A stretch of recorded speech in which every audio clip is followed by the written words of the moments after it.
Welcome to Sweet Life Beat Life. We hope this video helps. In this video, I will explain how to timing Mitsubishi Lancer full guide. Start by ensuring the engine is cool and the battery is disconnected before you touch any parts. Gather basic tools like a torque wrench, socket set, and timing light. Wear gloves and safety glasses and consult the factory manual for torque specs.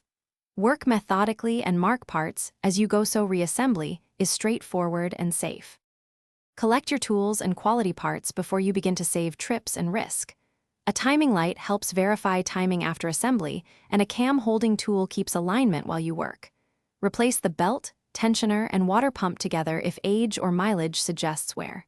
Keep clean rags, thread locker, and the factory torque specs handy.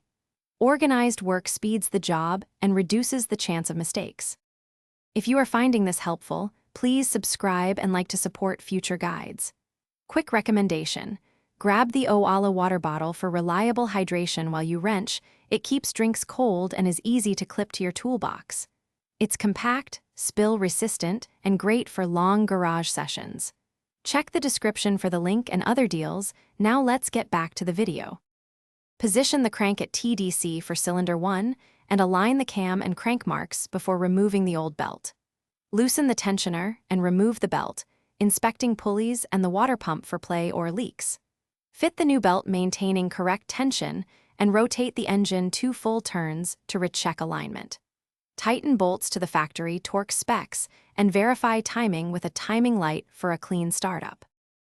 Thanks for watching. Consider subscribing if we helped you.